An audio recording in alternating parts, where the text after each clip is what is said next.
Imaginez un instant que tout ce que vous avez appris, tout ce que vos professeurs vous ont répété avec une certitude inébranlable, tout ce que les manuels d'histoire reliés de cuir ou imprimés sur papier glacé affirment comme étant la vérité absolue sur nos origines, ne soit en réalité qu'un immense château de cartes. Un édifice fragile, prêt à s'effondrer sous le souffle d'une seule découverte. Imaginez que dans le silence des déserts, sous les glaces millénaires ou au fond d'une jungle impénétrable que l'homme moderne n'a pas encore totalement domptée, repose un objet, un simple détail, une anomalie géométrique ou métallurgique qui ne devrait tout simplement pas exister. Nous vivons dans le confort de nos certitudes, bercés par l'idée que le progrès humain est une ligne droite, une ascension constante depuis la caverne sombre jusqu'au gratte-ciel de verre et d'acier. Mais ce soir, je vais vous demander de laisser ce confort à la porte. Car ce que nous allons explorer ensemble dépasse le cadre de la simple archéologie. C'est une plongée dans l'abîme du temps, là où les dates s'effacent et où les explications officielles bégayent. Il existe un artefact, un détail précis, si infime en apparence mais si dévastateur par ses implications, qu'il agit comme une faille dans le miroir de notre réalité. Ce détail, les experts ont tenté de l'ignorer, de le classer parmi les curiosités ou de le ranger dans les tiroirs poussiéreux des musées sous des étiquettes vagues, espérant que personne ne poserait de questions. Mais les questions sont là, elles brûlent, elles nous hantent. Comment une civilisation que l'on dit primitive a-t-elle pu manipuler la matière avec une précision qui défie nos machines numériques actuelles ? Pourquoi trouvons-nous des traces de technologie impossibles dans des strates géologiques vieilles de centaines de milliers d'années à une époque où l'homme n'était censé posséder que des outils de pierre taillée ? Ressentez-vous ce frisson, cette sensation étrange que nous ne sommes pas les premiers à avoir foulé ce sol avec une telle ambition ? Que d'autres, avant nous, ont peut-être touché les étoiles ou maîtrisé les énergies de la Terre avant de disparaître dans un cataclysme dont seule la pierre garde le souvenir ? Si ces histoires te fascinent, abonne-toi à la chaîne. Et si tu m'écoutes dans le silence de la nuit, quelque part sur cette planète, écris-moi un commentaire. Dis-moi d'où tu m'écoutes et l'heure qu'il est là où tu es. Votre présence ici, dans cette quête de vérité, est le moteur de ce récit. Ce soir, nous n'allons pas seulement parler de vieilles pierres, nous allons parler de la trahison des chronologies. Nous allons observer de près cette cicatrice sur le visage de l'histoire, ce détail qui, une fois vu, ne peut plus être ignoré. Préparez-vous, car une fois que vous aurez compris l'ampleur de ce que ce détail signifie, le monde tel que vous le voyez ne sera plus jamais tout à fait le même. Nous allons remonter le temps, non pas pour chercher nos ancêtres tels qu'on nous les décrit, mais pour rencontrer ceux que l'histoire officielle a tenté d'effacer de notre mémoire collective, ces bâtisseurs de l'impossible qui ont laissé derrière eux une signature que nous commençons à peine à déchiffrer. Le silence qui entoure ces découvertes est assourdissant. Il n'est pas le fruit de hasard, mais d'une peur viscérale, celle de devoir réécrire chaque livre, de repenser chaque dogme et d'admettre enfin que nous sommes peut-être une espèce amnésique, une civilisation qui a oublié son propre âge d'or. Ce détail, ce point de rupture, c'est la clé d'une porte que beaucoup préféreraient laisser fermée. Mais ensemble, nous allons l'ouvrir et ce qui se trouve de l'autre côté va ébranler vos convictions les plus profondes. Regardez bien, car la vérité n'est pas cachée dans les grandes théories, elle est gravée dans la matière même, attendant que quelqu'un ait enfin le courage de la regarder en face. Imaginez maintenant que nous quittions la théorie pour la matière brute, celle que l'on peut toucher, celle qui résiste à l'érosion des millénaires et qui pourtant semble vibrer une intelligence que nous ne devrions pas encore être capables de comprendre. Pour saisir l'ampleur de ce détail qui brise l'histoire, il nous faut voyager mentalement vers ces sites que l'archéologie classique préfère survoler rapidement, de peur de s'y brûler les ailes. Ce n'est pas une simple gravure, ce n'est pas un bijou de plus dans une vitrine, c'est une anomalie structurelle gravée dans la pierre la plus dure que la Terre puisse offrir, le granit noir ou la diorite, des roches si denses qu'elles émoussent les lames d'acier les plus trempées. Ce détail, c'est une trace de découpe, mais pas n'importe quelle découpe. Ce n'est pas le travail patient, laborieux et imprécis d'un artisan frottant du sable et du cuivre pendant des décennies. Non, Ce que nous observons ici, c'est une incision nette, profonde, dont les parois sont polies comme un miroir de télescope, avec une régularité mathématique qui ne laisse aucune place à l'erreur humaine. Lorsque l'on passe le doigt sur ces surfaces, on ne ressent aucune aspérité, aucun de ces micro-sauts que ferait un outil manuel. On a l'impression que la pierre a été tranchée comme si elle était du beurre tiède par une force qui défie notre compréhension de la physique antique. Comment expliquer qu'à une époque où l'on nous dit que l'homme découvrait à peine l'usage de la roue, nous trouvions des blocs de plusieurs centaines de tonnes présentant des angles droits parfaits au micron près? Les ingénieurs modernes, ceux qui travaillent aujourd'hui avec des lasers de haute précision et des fraiseuses numériques à 5 axes, s'arrêtent devant ces vestiges, le front bas, incapables d'expliquer comment de tels résultats ont pu être obtenus sans électricité, sans moteur, sans alliage ultra résistant.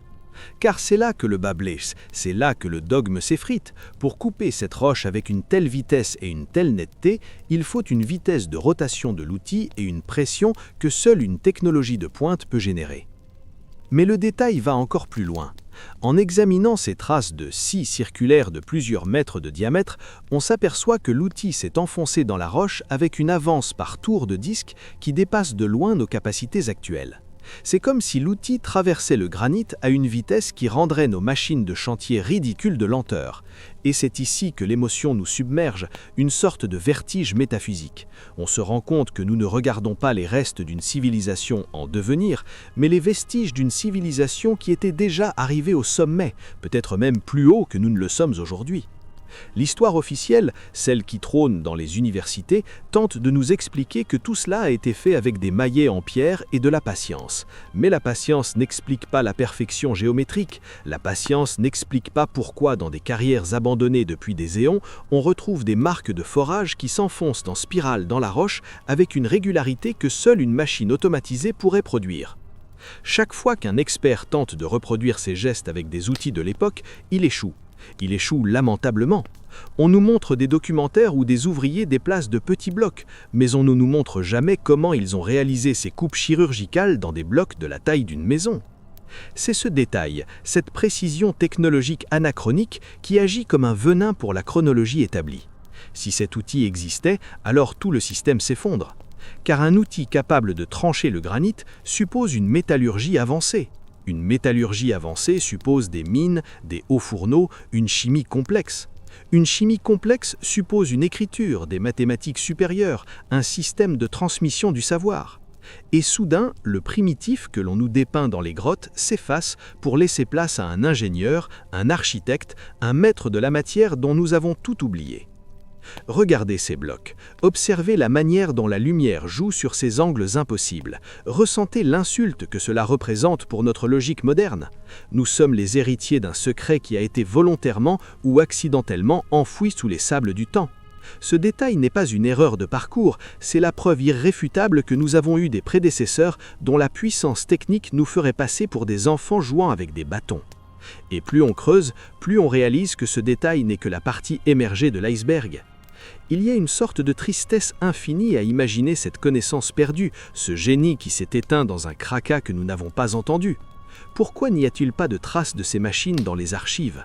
C'est parce qu'elles étaient si précieuses qu'elles ont été emportées, ou est-ce parce que nous cherchons des objets en métal alors que leur technologie reposait sur quelque chose de totalement différent, quelque chose que nous ne savons même pas encore détecter? Ce détail ancien, cette entaille dans le granit, c'est le cri silencieux d'un passé qui refuse de mourir, un cri qui nous dit « Vous n'êtes pas les premiers, et vous n'êtes peut-être pas les meilleurs ».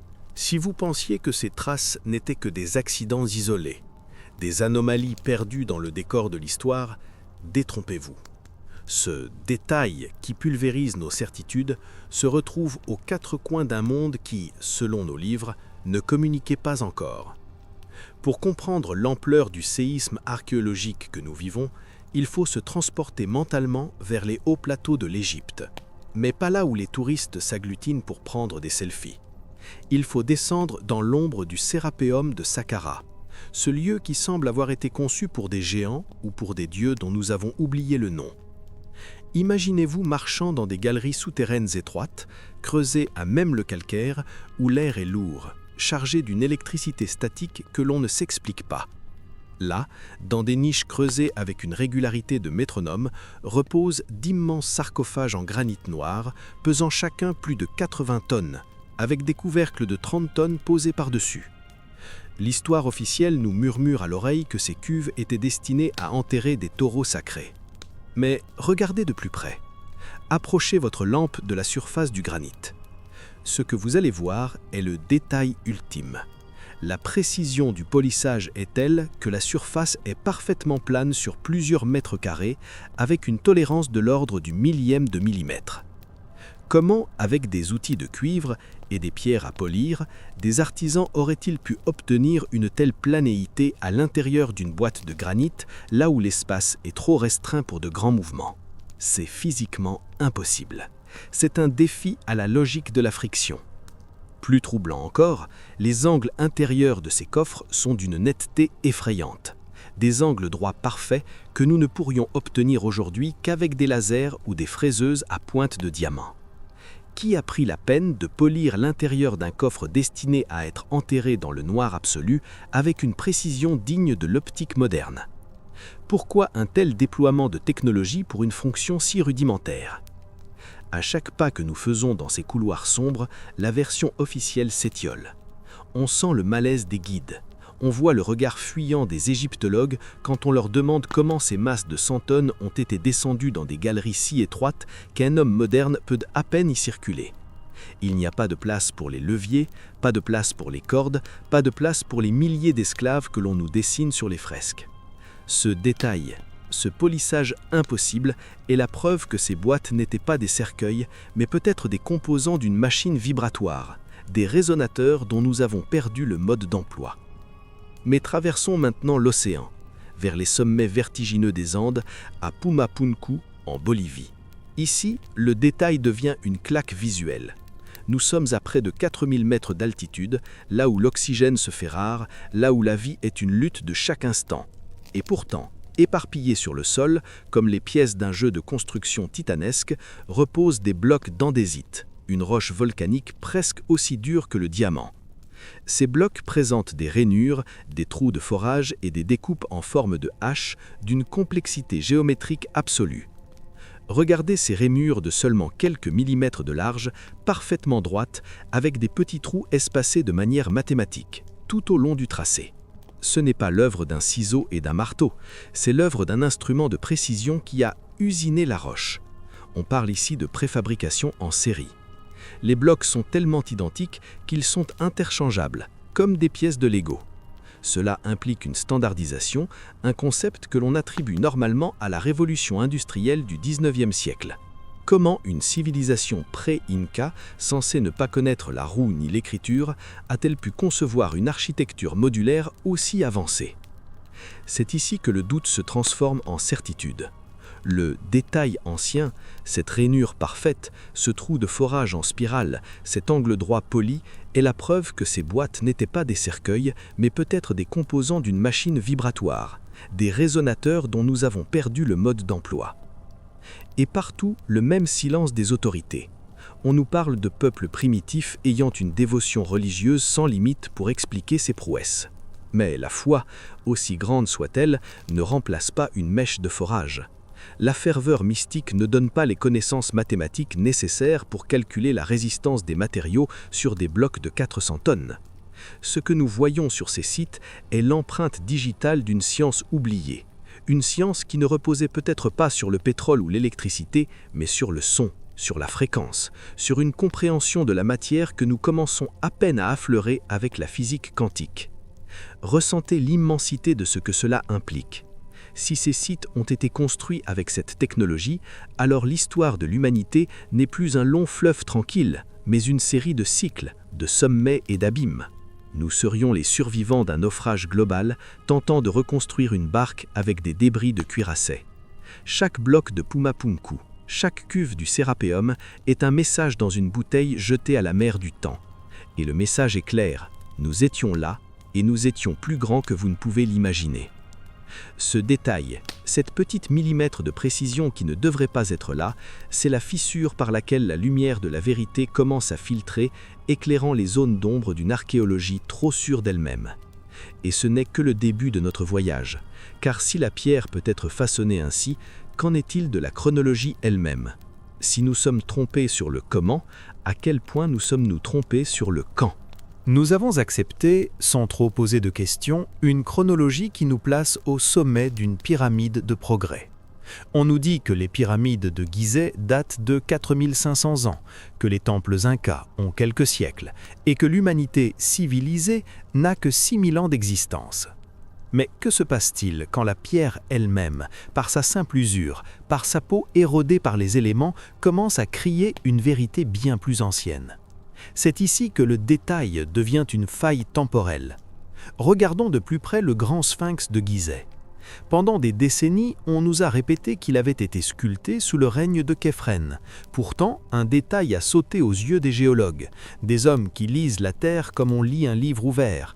Les marques d'érosion sur le corps du sphinx et sur les parois de son enclos ne sont pas horizontales comme celles causées par le vent et le sable du désert. Elles sont verticales, profondes, sinueuses. Ce sont des traces d'érosion par des précipitations massives, des pluies torrentielles et continues qui ont martelé la pierre pendant des millénaires. Le problème, il n'a pas plu de cette manière sur le plateau de Gizeh depuis au moins 10 000 ou 12 000 ans. Ressentez l'onde de choc de cette simple observation géologique.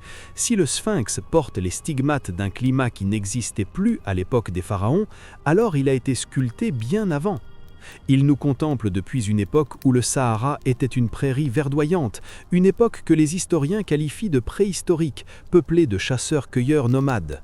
Comment des nomades auraient-ils pu ériger un monument de 73 mètres de long, sculpté dans la masse rocheuse avec une telle maîtrise des proportions? C'est là que le malaise s'installe dans les couloirs des ministères de l'Antiquité. Admettre cela, c'est admettre que notre civilisation n'est pas la première, mais peut-être la troisième ou la quatrième à tenter de s'élever. C'est accepter que le déluge, ce mythe que l'on retrouve dans toutes les cultures du monde, des Sumériens aux Mayas, des textes bibliques aux légendes aborigènes, n'est pas une métaphore poétique, mais le souvenir traumatique d'un événement climatique réel qui a balayé une humanité bien plus avancée que nous ne le soupçonnons. Ce détail de l'érosion pluviale n'est pas seul. Partout sur le globe, les horloges de pierre sont déréglées. À Göbekli Tepe, en Turquie, on a découvert un complexe de piliers monolithiques gravés d'animaux avec une finesse incroyable.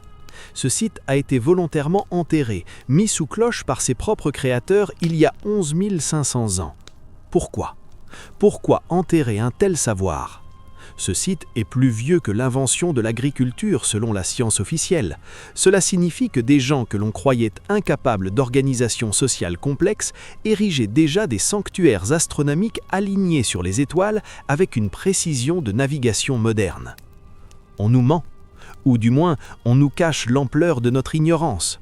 On utilise le carbone 14 pour dater des restes organiques trouvés autour des pierres, mais on ne peut pas dater la pierre elle-même. Si je pose un journal d'aujourd'hui sur une table romaine, cela ne signifie pas que la table a été fabriquée ce matin. C'est pourtant ce que fait l'archéologie officielle. Elle date les débris, les poteries, les charbons de bois laissés par des squatteurs ultérieurs et elle attribue la construction du monument à ces derniers. Elle confond l'occupant avec le bâtisseur. Le détail qui détruit tout, c'est cette superposition de cultures. On voit souvent à la base des grands temples des blocs cyclopéens de plusieurs centaines de tonnes, ajustés sans mortier, et par-dessus des constructions beaucoup plus grossières, faites de petites pierres et de boue. L'histoire officielle nous dit que c'est la même culture qui a évolué. Mais regardez bien, la technique la plus avancée est toujours à la base, au plus profond, au plus ancien. Le progrès ne va pas vers le haut, il semble être effondré. Nous sommes les héritiers d'une chute, pas d'une ascension. Imaginez la solitude de ces derniers survivants d'un cataclysme, errant parmi les ruines de géants, tentant de copier maladroitement ce que leurs ancêtres faisaient avec la facilité du génie. Ils ont vénéré ces murs, ils les ont habités, ils ont gravé leur propre nom dessus, mais ils n'auraient jamais pu les construire. Et aujourd'hui, nous commettons la même erreur qu'eux. Nous nous approprions une gloire qui ne nous appartient pas. Ce détail de la datation, cette discordance entre la géologie et l'archéologie, c'est la preuve que notre ligne du temps est brisée. Nous vivons dans les décombres d'un monde qui a connu son apogée alors que nous pensions que l'homme ne savait même pas coudre ses vêtements. C'est une pensée vertigineuse, n'est-ce pas? De se dire que le temps n'est pas un chemin droit, mais une cercle et que nous marchons peut-être dans les pas de ceux qui, il y a 15 000 ans, se posaient les mêmes questions que nous devant le coucher du soleil.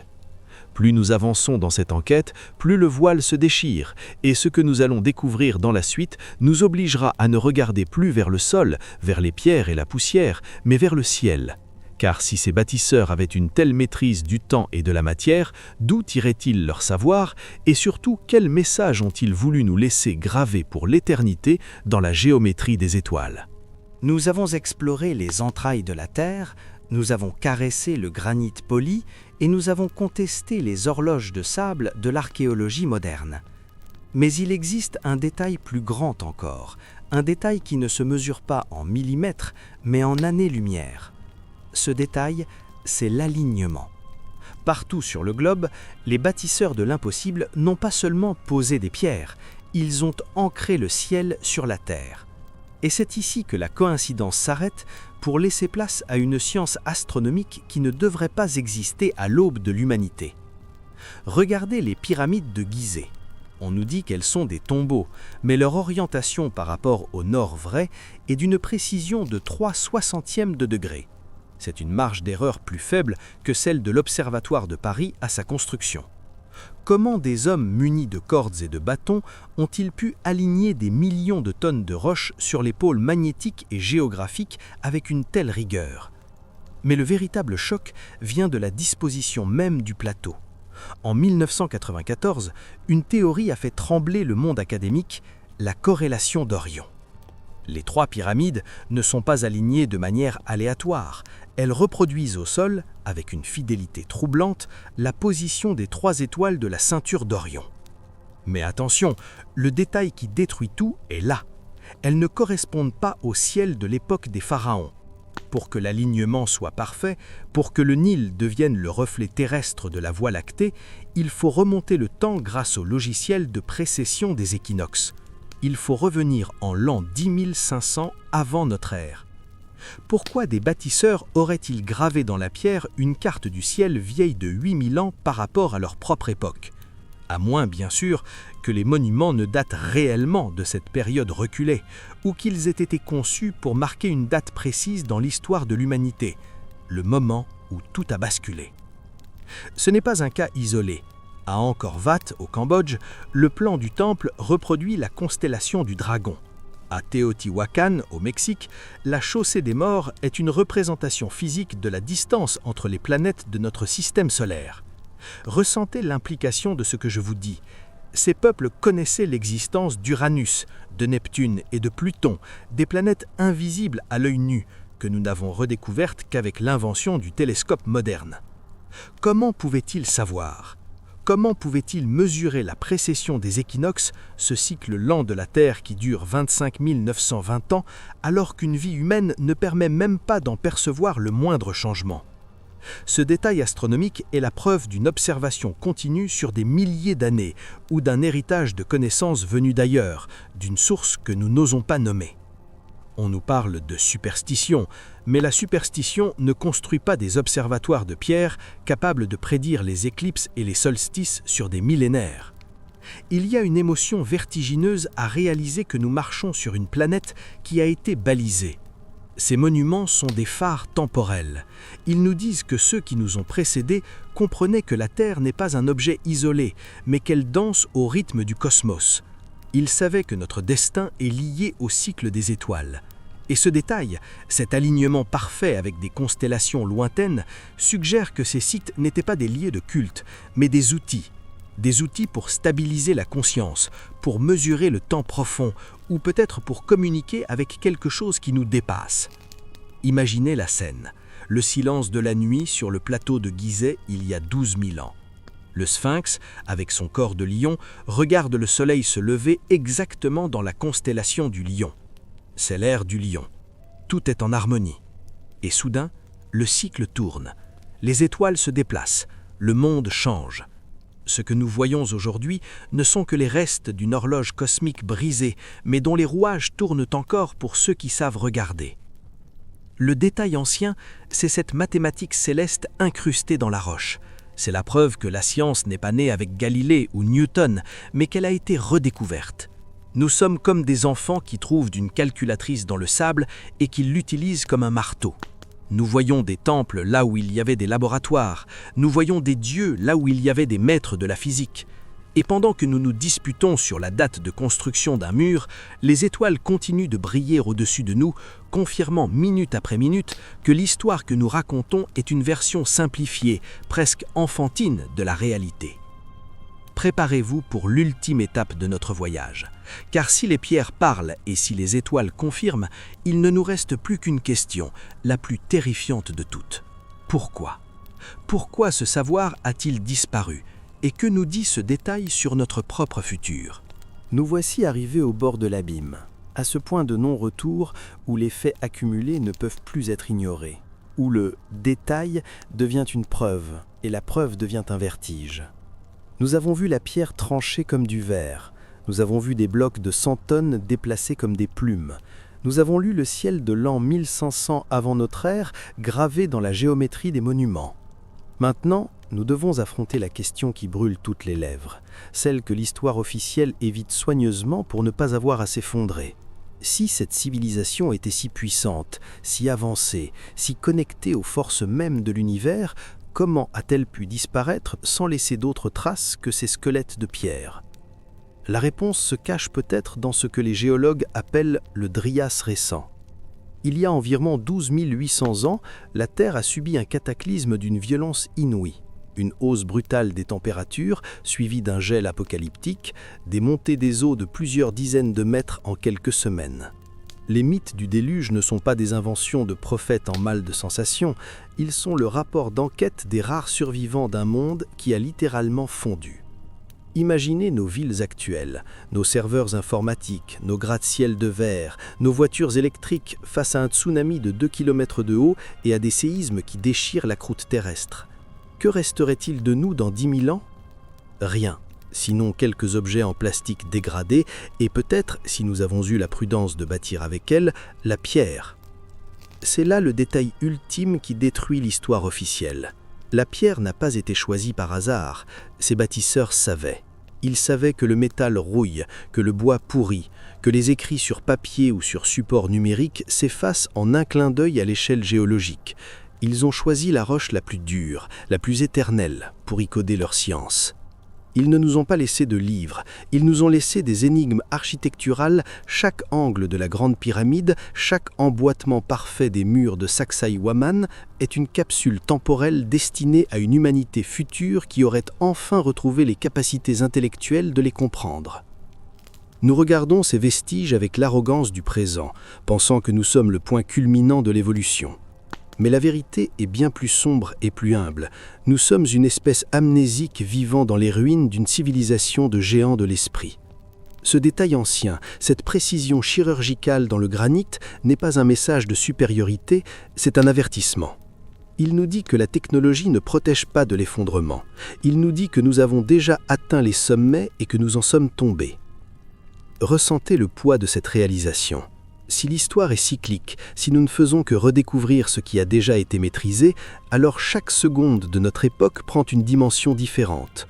Nous ne sommes pas en train d'inventer le futur, nous sommes en train de rentrer vers un passé que nous ne comprenons plus. Les experts qui ricanent devant l'idée d'une technologie ancienne perdue sont les gardiens d'une prison mentale. Ils préfèrent croire en l'impossible, des milliers d'hommes tirant des blocs de 80 tonnes sur des rondins de bois dans le sable, plutôt que d'admettre que la science humaine a des racines bien plus profondes et mystérieuses. Pourquoi ce secret est-il si bien gardé ? Pourquoi ce silence persistant malgré les preuves visuelles et physiques ? Peut-être parce que la vérité est trop dangereuse pour l'ordre établi. Admettre l'existence de cette civilisation, c'est admettre que notre système social, économique et scientifique est provisoire. C'est admettre que nous ne sommes pas les maîtres de la Terre, mais ces locataires précaires soumis aux humeurs d'un cosmos qui peut nous balayer à tout instant. Ce détail ancien, cette trace de scie circulaire sur un bloc de basalte à abousir, ce borage parfait dans une jarre prédynastique, c'est la fissure par laquelle nous pouvons enfin entrevoir la réalité. Nous ne sommes pas seuls dans le temps. Nous sommes entourés par les fantômes de ceux qui ont maîtrisé la gravité, le son et l'énergie avant que nous n'apprenions à faire brûler du charbon. Et en quittant ce récit ce soir, ne regardez plus le monde de la même manière. Quand vous verrez une montagne, demandez-vous ce qu'elle cache. Quand vous verrez les étoiles, remémorez que ces étoiles ont été les boussoles de maîtres bâtisseurs dont nous portons peut-être encore l'ADN. L'histoire n'est pas ce qui est écrit, elle est ce qui reste quand on a tout oublié. Ce détail ancien ne détruit pas l'histoire officielle, elle la remplace par quelque chose de beaucoup plus vaste, de beaucoup plus beau et de beaucoup plus terrifiant. Nous sommes les enfants de l'oubli, et il est temps de se réveiller. Car si le cycle recommence, si les étoiles s'alignent à nouveau comme elles l'ont fait il y a 12 000 ans, nous devrons être prêts. Non pas avec nos gadgets éphémères, mais avec la compréhension que la véritable technologie est celle de l'esprit, celle qui permet de graver la vérité dans l'éternité de la pierre. Merci de m'avoir accompagné dans ce voyage au bout de la nuit et de la mémoire. Restez curieux. Ne laissez personne vous dire que le mystère est résolu, car le mystère est la seule chose qui nous rend vraiment humains. La vérité est là, sous nos yeux, dans ce petit détail que tout le monde ignore, mais que vous, désormais, vous saurez reconnaître.